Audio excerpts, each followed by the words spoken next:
লালমনিরহাট জেলা আমার মাহফিল, আমি যাইতেছি বাজান, কত রিক্সার খোঁজে আছে, একটা রিক্সা পাওয়া যায়নি। একটা রিক্সাওয়ালা দাঁড়ায় আছে, মাথার মধ্যে একটা সবুজ পাগড়ি, হাতের মধ্যে একটা তসবিহ, চেহারাটা কালো কিন্তু চেহারাটার মধ্যে নূর চমকাইতেছে, আর গায়ের জুব্বাটা তেমন ভালো না, পুরান।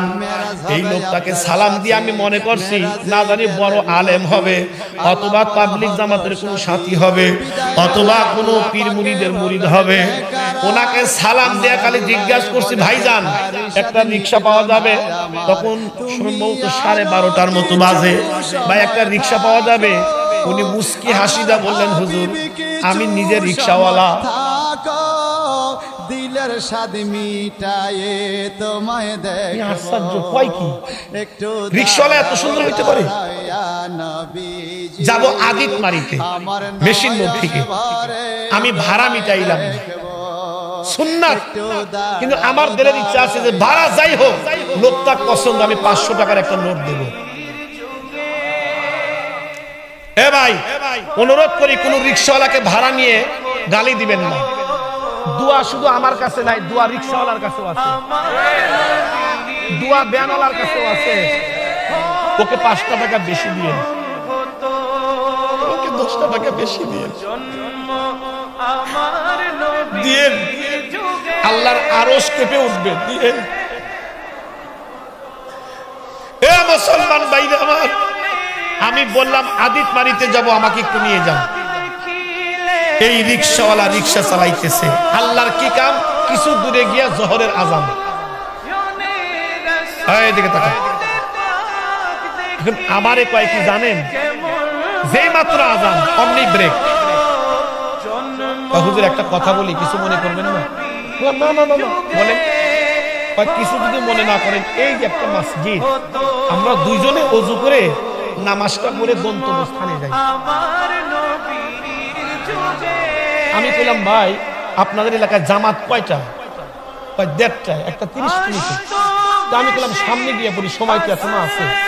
আমারে কয় কি জানেন, মনে করবেন না, আলেম মানুষ আপনি, হয়তো বা হুজুর আমরা যে আধা ঘন্টায় যাব, রাস্তার মাঝখানে যদি আজরাইল আসে,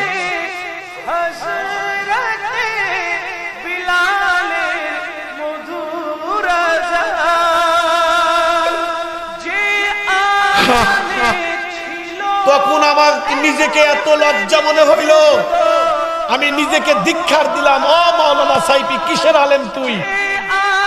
তুই তো একজন রিক্সাওয়ালার কাছে জিরো। রিক্সাওয়ালার নামাজের মহব্বত, আর তুমি আধা ঘন্টা সময় নিতে চাও। আমি কইলাম আসলেই তো ভাই ঠিক, যদি আজরাইল আসে। তো আমি বললাম একটা লোক অপেক্ষা করতেছি, একটু চলো ভাই। বাস আমার কথা অনুযায়ী উনি রিক্সা চালালেন। কাঁধে একটা গামছা ছিল, এই গামছাটা এমনি করে নিয়ে মাঝে মধ্যে 2টা চোখ মুছে। আমি বুঝি না, ঘামলে তো পুরোটা মুখটাই মুছার কথা, উনি 2টা চোখ মুছে। আমি একটু উকি দিয়ে দেখি, কানতে 2টা চোখ লাল বানাইছে। বললাম দাঁড়াও ভাই, কাঁদো কেন?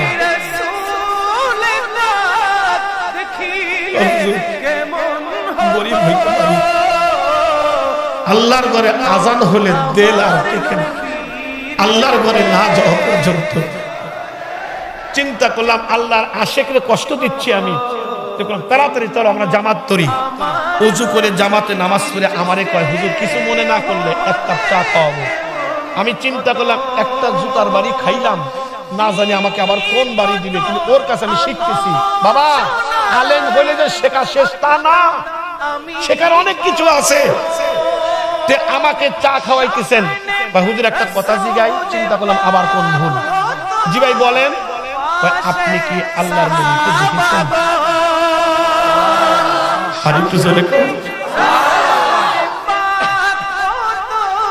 একজন রিক্সাওয়ালা, তার কাছে নবীর খবর আছে। মানুষ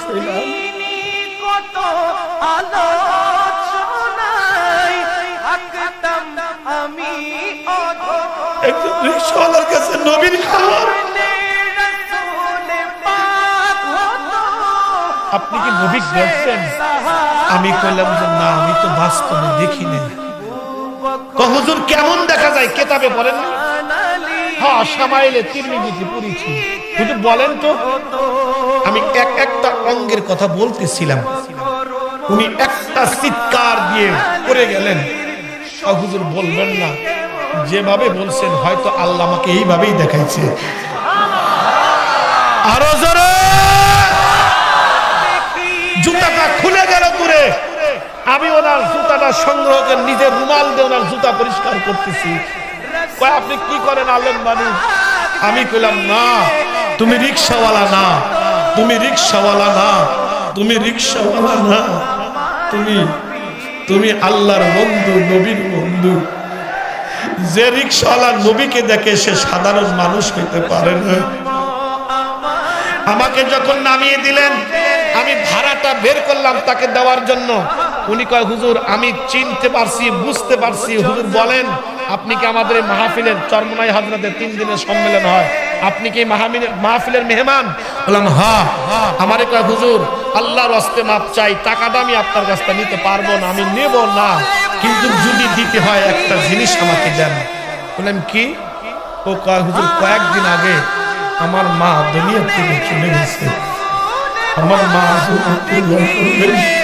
আল্লাহ মাকে ভাইরা আমার, এ দরদের ভাই, রিকশাওয়ালা আল্লাহ দেখে না, ভ্যানওয়ালা আল্লাহ দেখে না, চাকর আল্লাহ দেখে না, গোলাম আল্লাহ দেখে না, আল্লাহ দেখে কার দিলটা কত সুন্দর, অন্তরটা কার সুন্দর। এই জন্য আল্লাহকে যদি পাইতে চাও নবীর সুন্নাতকে মানো, নবীর সুন্নাতকে মানো, নবীকে মহব্বত করো, নবীর তরিকা অনুযায়ী চলো।